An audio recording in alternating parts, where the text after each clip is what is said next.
Sente-se, por favor, amado irmão. Abra sua Bíblia, por favor, no livro, no Evangelho de João, no capítulo 20, Evangelho de João, capítulo 20, versículo 19. Nós começamos uma série de mensagens esse mês com o título Prepare-se para 2024.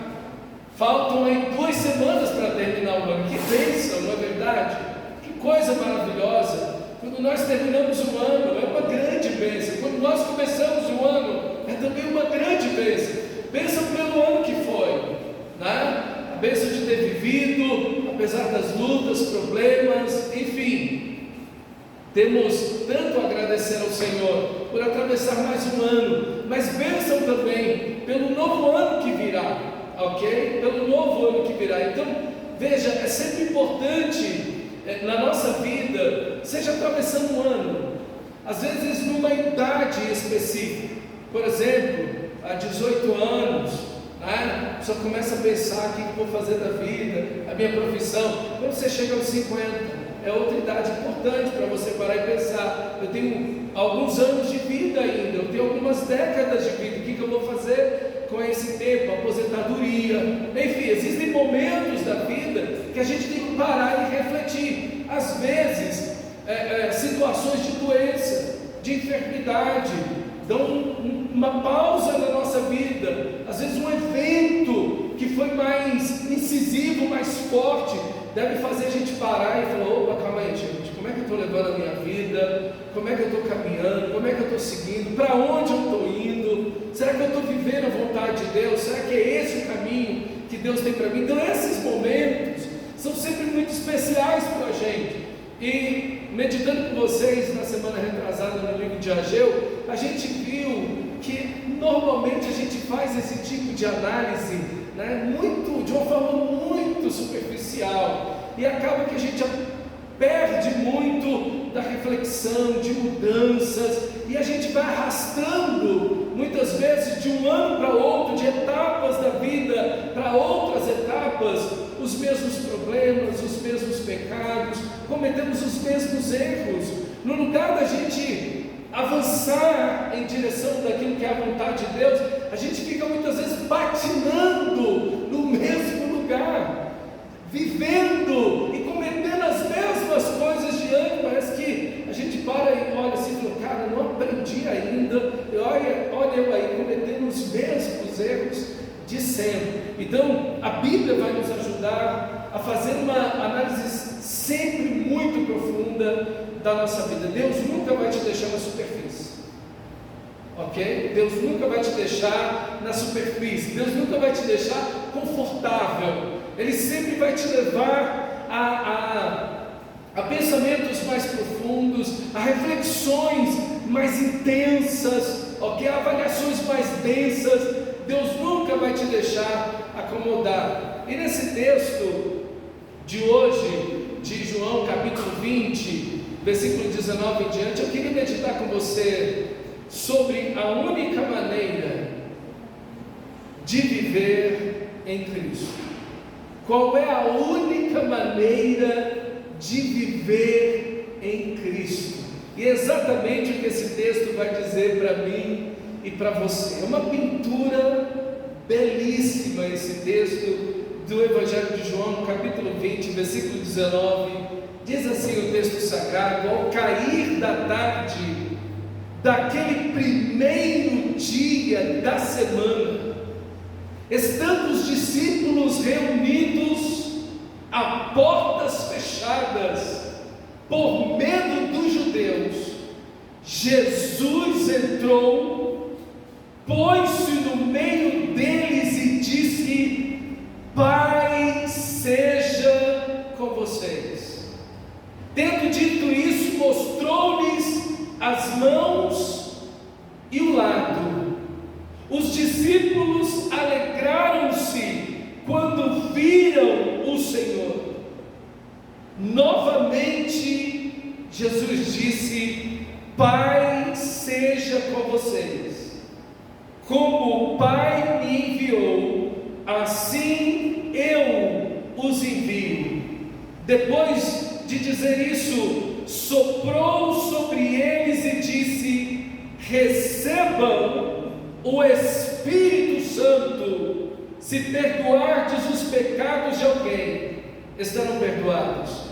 Se não os perdoarem, não estarão perdoados. 7 cenas numa única cena, 7 partes de uma pintura belíssima nesse texto extraordinário. Claro, é o texto da ressurreição, e essa é a única maneira de viver em Cristo, é celebrando, é vivendo a ressurreição. E João começa pintando esse quadro como se ele estivesse no Éden. Olha o versículo 19: ao cair da tarde daquele dia, o primeiro da semana, isso era domingo, estando trancadas as portas da casa onde estavam os discípulos, com medo dos judeus. No Éden nós encontramos exatamente no mesmo horário, ao final da tarde, ou no livro de Gênesis vai dizer na viração do dia, ali mais ou menos umas 5 horas da tarde, quando o dia vai virar às 6 da tarde para o judeu. Assim também o Senhor vem mais ou menos nesse horário.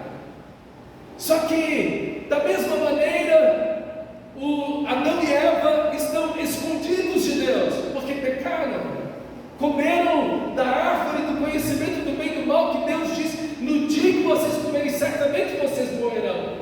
Está lá Adão e Eva escondidos do Senhor, e aqui os discípulos trancados dentro da casa.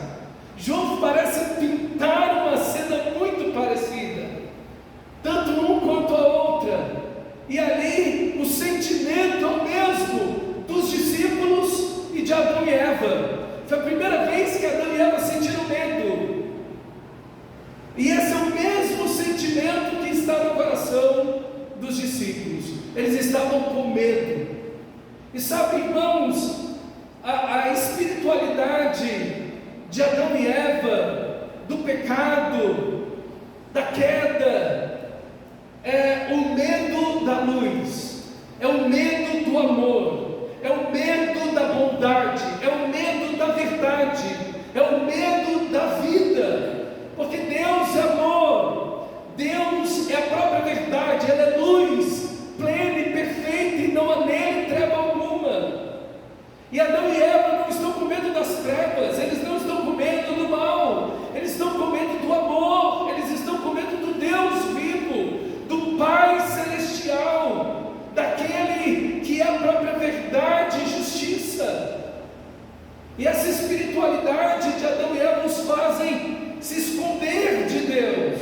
E agora nós temos os discípulos que sabem que Jesus ressuscitou, sabem que o Senhor, eles tinham ouvido o testemunho daqueles que vieram no caminho de Emaús, das mulheres que mais cedo tinham ido ao túmulo, mas encontraram a pedra atirada para longe, e 2 anjos lá estavam, sentados sobre a pedra, e conversaram com elas, e disseram: vocês buscam a Jesus, Ele ressuscitou, e vai adiante de vocês para a Galileia. Elas sabiam, e eles sabiam que Jesus havia ressuscitado, mas não há efeito algum sobre suas vidas. Estão com medo, trancados numa sala, atemorizados. Apesar da informação, não há uma transformação na vida deles. E aqui nós precisamos parar e pensar: qual foi a espiritualidade que desenvolvemos, que temos desenvolvido e que desenvolvemos no ano de 2023? E qual a espiritualidade vamos desenvolver no ano de 2024? Porque estamos no país mais religioso do mundo, um dos países de maior nível de religiosidade do mundo. E as religiosidades se misturam umas às outras. Nós temos uma cultura multirreligiosa, um país onde se crê como quase nenhum outro se crê tanto, mas só existe uma fé verdadeira, só existe um Cristo verdadeiro, só um Deus, o Pai, de quem são todas as coisas, e para quem todas as coisas existem, um único Senhor, Jesus Cristo. Por meio dele foram feitas todas as coisas, e para Ele existimos e vivemos. No meio de tantas informações, qual é a única maneira de viver a verdadeira vida cristã? Viver a ressurreição de Cristo Jesus. E a tragédia dos discípulos é essa: é que eles sabem que Jesus ressuscitou, mas estão trancados dentro de uma casa, com medo, e é tudo que a religiosidade produz: medo, condenação, culpa. Os judeus fizeram da palavra de Deus o judaísmo, uma série de rituais mecânicos, oravam mecanicamente, liam a Bíblia mecanicamente, iam ao culto mecanicamente, ofertavam mecanicamente, jejuavam mecanicamente, faziam boas obras mecanicamente. Tudo era um mecanismo, era uma forma apenas. E tudo que esse tipo de coisa produz é medo. O pecado puro produz medo. Saber que Jesus ressuscitou, mas não viver isso, produz medo. E a religiosidade dos judeus produz medo. E a pergunta que nós temos que fazer é: será que estamos vivendo alguma coisa parecida? Mas podemos dizer como discípulos, andamos com Jesus, conhecemos Jesus, ouvimos seus ensinamentos, mas que tipo de espiritualidade estamos vivendo? Que tipo de fé estamos nutrindo e desenvolvendo em nossas vidas? Será que esse tipo de espiritualidade? Será que é isso que estamos vivendo? E a pergunta é: será que é isso que Cristo quer que vivamos? E o texto sagrado então se põe numa virada extraordinária. E aqui está a graça de Deus, porque esse pessoal que todos esses discípulos abandonaram Jesus, deixaram Jesus. Você não vê nenhum deles a não ser João aos pés da cruz. Todos os outros fugiram. Pedro negou Jesus 3 vezes. Eles estão tomados pela incredulidade. Eles não acreditam na informação das mulheres que chegam para eles de manhã, naquele mesmo dia do domingo, dizendo: o Senhor ressuscitou, nós o vimos, Ele falou conosco, vimos também anjos que falaram conosco. E eles estão extremamente céticos. E eu quero dizer para você, meu amado irmão, não importa como você tem vivido a sua vida, eu quero dizer que Cristo quer aparecer para você, para mudar a sua vida, para mudar a sua vida de oração, para mudar o seu relacionamento com Deus, para mudar a sua espiritualidade, para que você tenha uma vida espiritual correta, segundo a ressurreição de Cristo, vivendo uma vida profunda, intensa em Deus, para a glória de Deus, vibrante, uma fé viva e verdadeira, poderosa em Deus. Essa é a vontade do nosso Senhor. Deus não quer a sua igreja trancada, assustada, amedrontada, acuada, vivendo em meio a religiosidades, mecânica, incrédula, se escondendo com medo. Veja, essa é uma espiritualidade destruída. Jesus havia dito: eu vou morrer, eu vou ressuscitar, no terceiro dia eu vou ressuscitar. Jesus falou isso várias vezes, mas eles estão surdos, seus corações estão endurecidos. E quando os nossos corações estão assim, a ressurreição não tem poder ainda na nossa vida. Nós temos a informação, mas seguimos vivendo da mesma maneira. Deus não quer isso para você. Deus não quer isso na sua vida, meu irmão. Deus quer transformação na sua vida. Deus quer mudança profunda na sua vida. Deus não veio, Jesus não morreu naquela cruz para maquiar a mim e a você. Ele veio para transformar os nossos corações. Ele veio para transformar as nossas vidas profundamente. Ele veio para trazer um novo coração. Ele veio para tirar o coração de pedra, o coração morto, trazer um coração de carne. Ele veio para nos fazer verdadeiros adoradores, que adoram o Pai em espírito e verdade. Ele veio para que vivamos uma vida plena,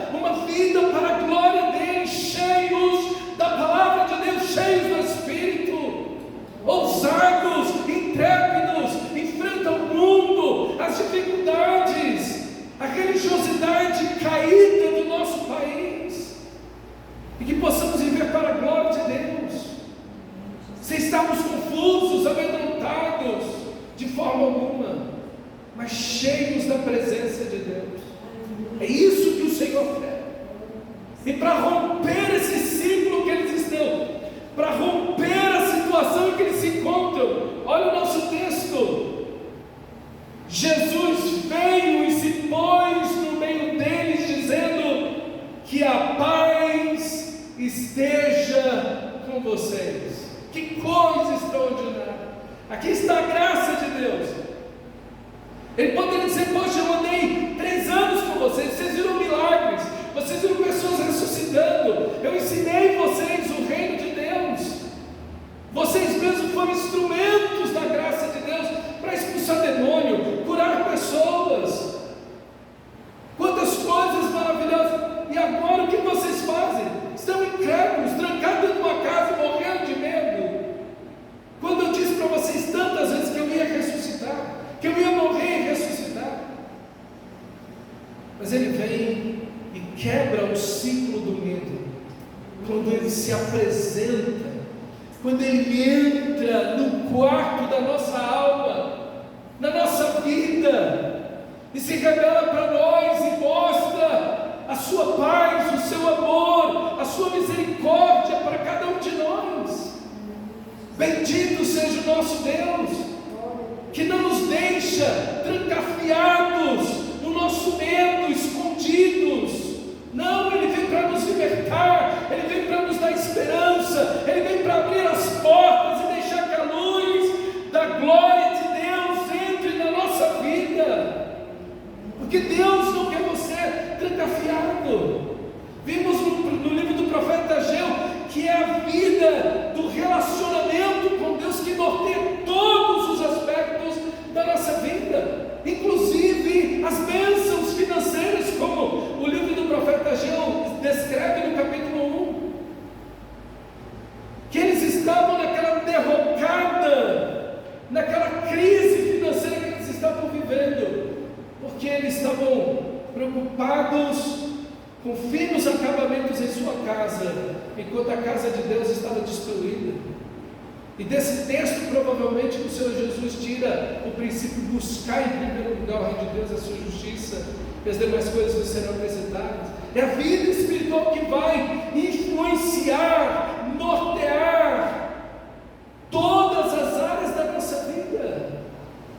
Se você não está bem no seu relacionamento com Deus, não espere bem em nenhuma área da sua vida. Você pode até ter um pouco de prosperidade financeira, mas até as bênçãos de Deus, isso vai ser um problemão para você, porque você vai usar isso errado, como Salomão, que debaixo da bênção de Deus, usou todas as bênçãos de Deus para fazer um monte de besteira na vida dele. Meus irmãos, o nosso relacionamento com Deus é o ponto central, é o alicerce, aquele que ouve as minhas palavras e cumpre. Edificou a sua casa sobre a rocha é a palavra, a rocha é o relacionamento com Deus. Toda a nossa casa, toda a nossa existência, cada área da nossa vida deve estar fundamentada nesse relacionamento com Deus, e se alguma área não está, quando os rios transbordarem, os ventos soprarem, vai ser destruído, porque não está sobre a rocha. A sua vida espiritual é o que você deve ter mais cuidado em todas as áreas da sua vida. Deve ser o seu relacionamento com Deus. Você deve ser mais zeloso no seu relacionamento com Deus do que você é zeloso no seu trabalho, no seu estudo, nos seus afazeres. Você deve ser mais zeloso na oração, mais zeloso na santidade, mais zeloso na palavra, mais zeloso na adoração, mais zeloso e fervoroso nos cultos, em qualquer área da sua vida. Se há uma área que você deve primar por mais alta excelência em tudo que você vai fazer, é no seu relacionamento com Deus, porque Ele é o fundamento. Qualquer coisa que você edificar na sua vida que estiver na areia vai cair. Então, se é uma área de maior atenção, é o seu relacionamento com Deus. Os discípulos sabem que Jesus ressuscitou, mas eles não creem nisso. Como eles estão? Trancados dentro de um quarto, com medo, chorando e entristecidos porque o Senhor havia morrido. Veja, é esse o tipo de espiritualidade que Deus quer para essa igreja, para a sua vida, para a minha vida, de maneira alguma. O que Deus deseja para nós é outra coisa. Por isso que Ele entra, Ele vem e diz: paz seja convosco. O mandamento que mais se repete na Bíblia: não tenha medo. Qual o mandamento que mais se repete na Bíblia? Não tenha medo, ou não temais. É o mandamento que mais se repete na Bíblia. Por quê? Porque é tudo que nós, na nossa finitude, limitação, sentimos. Mas o Senhor se põe na nossa história, Ele se coloca na nossa vida ressuscitado, para quebrar todos os paradigmas da nossa vida, para nos trazer uma fé viva, para colocar em nossos corações um ardor, um fervor, um impulso maravilhoso para buscar a Deus, para viver para a glória de Deus, para dizer a esperança. Os discípulos estão tomados de desesperança, mas Jesus disse: eu ressuscitei, eu venci o pecado, eu venci o mal supremo, aquilo que é o próprio mal, o pecado. Eu venci naquela cruz o pecado, eu venci o diabo naquela cruz, eu venci a morte na minha ressurreição, eu venci tudo. Paz seja convosco, paz seja convosco. Ele pode nos dar paz porque Ele venceu tudo. Ele pode nos dar paz porque Ele venceu a morte. Quantas pessoas com medo? Nós vivemos no país mais depressivo da América Latina.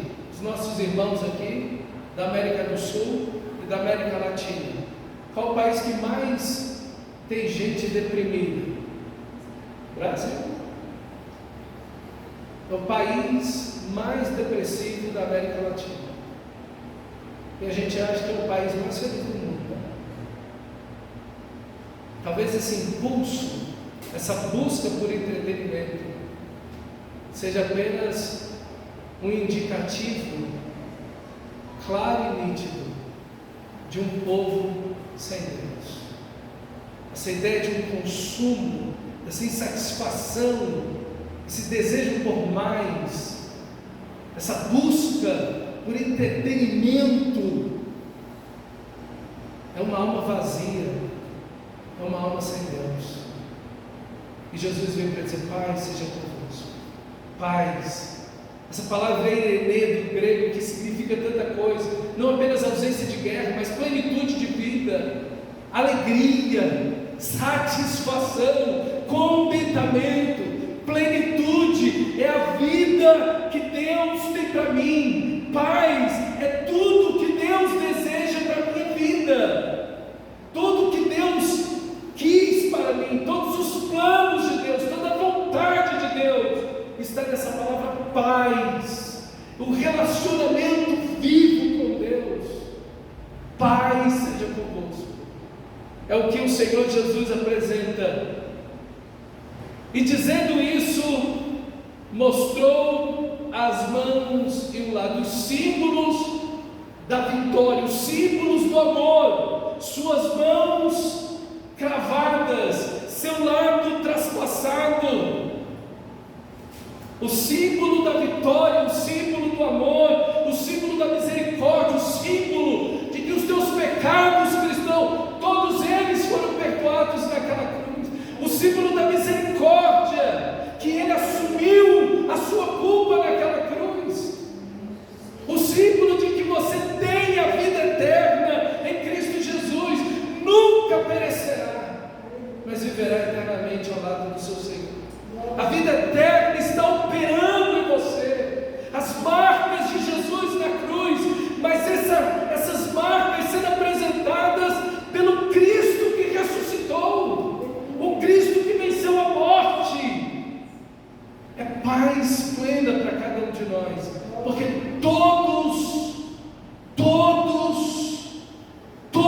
os teus inimigos, cristão, foram vencidos naquela cruz e na ressurreição. Pai, seja com você. Quando você sentir medo, quando o desejo de se trancar no quarto vier, lembre de Cristo ressuscitado, mostrando as marcas da cruz, o lado traspassado, sabendo que dali jorra o sangue da vida sobre mim e sobre você, o perdão eterno, a misericórdia eterna sobre mim e sobre você. Então você não precisa ter medo de 2024. Você não precisa ter medo de viver. Você não tem que estar trancado no quarto, com medo de trabalhar, com medo de estudar, de encarar a vida dos afazeres. Pelo contrário, amado, você pode ir, você pode acordar, você pode lutar, você pode trabalhar, você pode viver para a glória de Deus, porque todos os teus inimigos foram vencidos. Porque em Cristo nós somos mais do que vencedores por meio daquele que nos amou. Como Cristo muda tudo. Como Cristo, a presença de Jesus ressuscitado. Essa é a única maneira de vivermos em Cristo.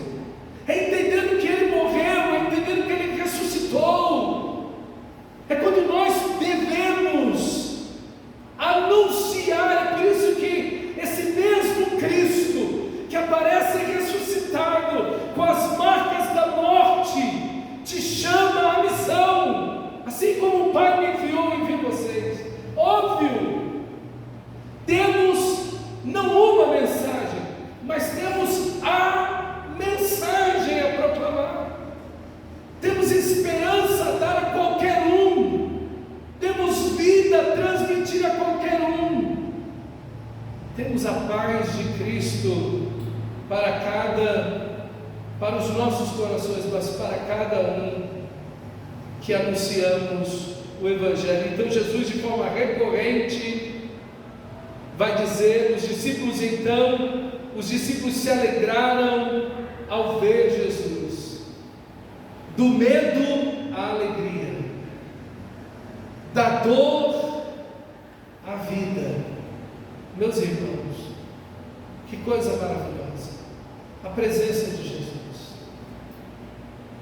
essa presença que faz o nosso coração transbordar de paz, de alegria, é justamente o oposto do medo, é justamente o oposto de estar aterrado, essa alegria, essa paz que Ele veio trazer para você. Sabe o que você precisa? Desses encontros como o de Jesus, todo dia da sua vida, porque todo dia, na pintura de Gênesis, Deus na viração do dia estava com Adão e Eva. Agora, todos os dias, estamos com o nosso Senhor, porque eis que estarei convosco todos os dias, até o fim. Sua presença vai conosco. O medo vem, mas sua presença está conosco. O medo se aproxima, a ansiedade chega, mas a paz seja convosco. A presença de Cristo alegra o nosso coração. Deixa eu te dizer uma coisa. Para o evangélico dos nossos dias, para a maioria dos evangélicos dos nossos dias, Jesus não é suficiente. Jesus não é suficiente. A pastora estava falando para mim que viu um videozinho, um reel, mostrando alguns irmãos na porta da igreja, na hora do culto. Quem entrar dançando ganha o pirulito.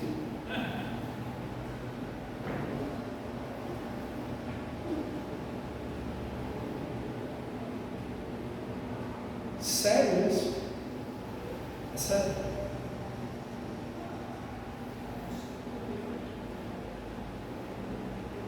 Meus irmãos,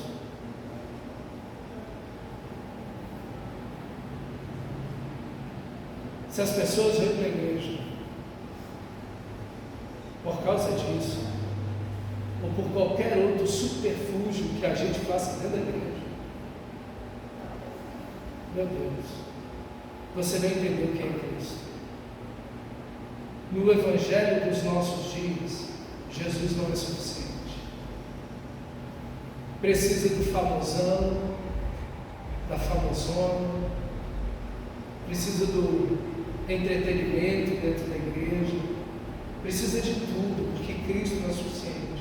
Isso é uma igreja que perdeu o poder, então ela tem que lançar mão. Ela perdeu o poder da oração, ela perdeu o poder da adoração.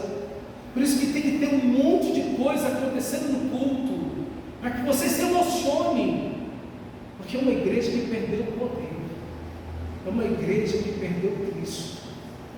Ela não, veja, esses discípulos estão esfuziantes de alegria e de paz, porque Cristo está no meio deles.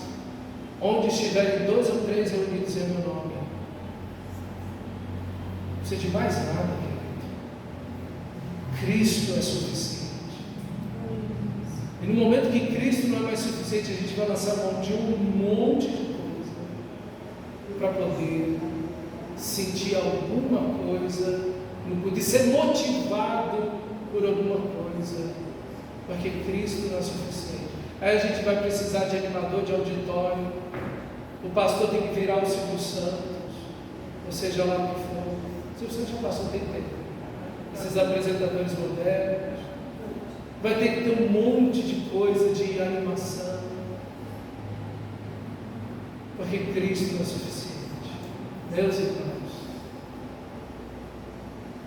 quando a tristeza bater em seu coração, não pense em comer, beber ou comprar. Vá para o seu quarto. Diz: Senhor, meu coração está triste, mas eu quero olhar para Ti, as marcas da Sua cruz, o Senhor sentado em glória, e beber da Tua paz e da alegria da Tua presença, porque na Tua presença, Senhor, a plenitude de alegria. É isso, irmão, que você precisa. É isso, é irmos a Cristo. Ele é suficiente, Ele é tudo para nós. E então o texto sagrado vai dizer novamente, o Senhor, versículo 21, e Jesus lhe disse outra vez: Pai seja convosco. O Senhor precisa ser repetitivo, é um hebraísmo. Ele fala e ele repete novamente, para certificar você da sua palavra, para lembrar você daquilo que já foi feito, já foi dito. E como precisamos dessa recorrência, dessa bendita repetição, de todo dia encontrar a Cristo Jesus, de em todo momento encontrar o nosso Senhor e ouvir aquilo que Jesus disse para os seus discípulos: assim como o Pai me enviou, eu também envio vocês. Assim como o Pai me enviou, eu envio vocês. Na mesma comunhão que Jesus tem com o Pai, assim nós também estamos no mundo, na mesma comunhão que Jesus tem com o Pai. Nós temos o mesmo envio, a mesma santidade de Jesus no mundo é a nossa. O mesmo amor de Jesus no mundo é o nosso. A mesma verdade absoluta de Jesus é a nossa. Não vivemos o relativismo, vivemos pela palavra de Deus, a verdade, a única verdade. É essa verdade, a palavra de Deus. Assim como o Pai me enviou, eu envio vocês.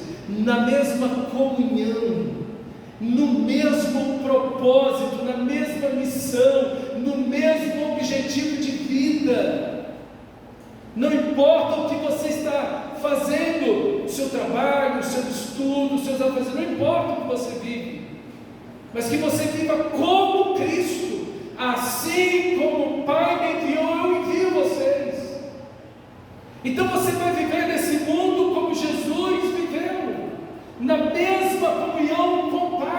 Sua vida de oração, a mesma vida de oração de Jesus. Sua vida de leitura da palavra, a mesma de Jesus. De adoração, de serviço no reino, de propósito de vida, de alvo de vida, o mesmo de Jesus. A mesma obediência de Jesus, a sua. Se você é um cristão verdadeiro, é isso que significa ser discípulo.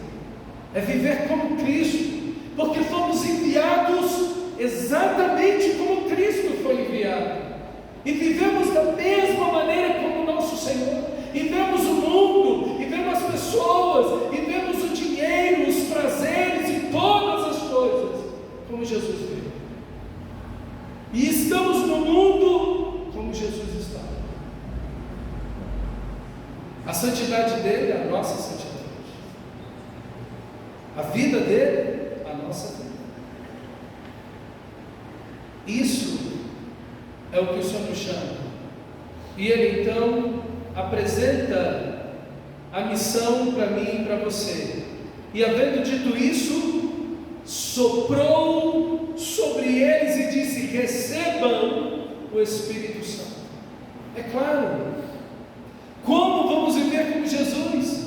Sem o Espírito de Jesus, sem o Espírito de Deus. Como vamos ser como Ele, viver como Ele, ver a vida como Ele, ser santos como Ele, obedecer como Ele, amar o Pai como Ele, orar como Ele, entender e ler e meditar nas Escrituras como Ele. Como vamos pregar o Evangelho como Ele, como vamos ser instrumentos da graça de Deus como Ele. Sem a presença, o poder, a força do Santo Espírito de Deus, não tem como. Por isso precisamos da plenitude do Espírito, da presença do Espírito. E aqui estão os alvos centrais, não de um ano, não de uma fase da vida, mas para toda a vida do cristão. O ponto central, o culminante, o ponto número 1 da lista que você vai fazer: viver como Jesus, ser como Jesus, ser cheio do Espírito, entender que assim como o Pai enviou o Filho, assim o Filho envia os seus discípulos, vivendo para Ele e para a glória dele. Não é por um ano, uma temporada, mas é para toda a vida. Toda a vida, em qualquer momento, em qualquer circunstância, vivendo como seu Senhor, vivendo para a glória dele, cheios do Espírito Santo. E a missão está aí no versículo 23. Se de alguns vocês perdoarem os pecados, ser-lhe-ão perdoados, mas se os retiverem, serão retidos. Qual é a missão? Você pode perdoar pecados? A missão é pregar o Evangelho. Quando você prega o Evangelho, aquela pessoa tem a oportunidade de ter os seus pecados perdoados. Mas quando você não prega, como essa pessoa vai ter seus pecados perdoados? Não tem como. Então, nesse sentido, a igreja tem o poder de perdoar pecados. Não que ela possa dizer: você tem os seus pecados perdoados. Não. Mas você diz a Cristo Jesus. Você anuncia a graça de Deus, você prega o Evangelho, e então essa pessoa tem a oportunidade de receber o perdão dos seus pecados. Essa é a missão da igreja. Essa é a missão mais importante do mundo. Essa é a missão, irmão, que ninguém vai fazer. Essa é a missão que diz respeito à eternidade. Porque se alguém partir dessa vida sem Cristo, partirá eternamente longe de Deus. E só há um caminho, só há uma verdade, e só há uma vida: Jesus Cristo, o nosso Senhor. Não há o universalismo. O universalismo é uma ideia de que no final, mesmo aqueles que estão no inferno, Deus vai salvar. Não existe isso. Isso é mentira. Completa e total. E quem prega isso está enganando as pessoas. A ideia da nova teologia de Paulo, que é antiga, mas está voltando novamente, está forte nos Estados Unidos e deve chegar por aqui, esse ano de 2024 com mais força, já chegou por aqui, que Deus não vem salvar indivíduos, Deus vem salvar um povo, da mesma ideia final do universalismo. No final Deus vai salvar todo mundo. Não se engane, irmão. Isso é mentira. Isso é mentira. Não é assim. Você tem a missão, que é mais importante do que tudo na sua vida: pregar o Evangelho.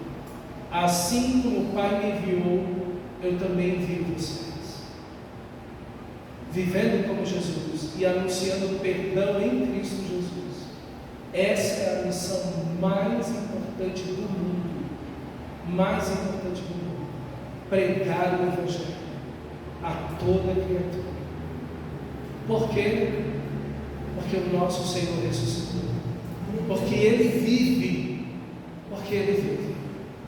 Ele mostra as marcas do amor. Ele mostra as marcas da vitória. E pode dizer paz para você. E você pode dizer paz para esse mundo. Você pode se alegrar. E as pessoas para quem você prega também podem se alegrar. E você tem o perdão de pecados anunciado. O grande e eterno amor de Deus. Que assim seja o seu 2024. Mas que assim seja a sua vida para sempre. Para sempre. Tendo esse como ponto central. Porque essa é a única maneira de viver a vida cristã. A ressurreição de Cristo. Feche seus olhos. Vamos orar ao Senhor.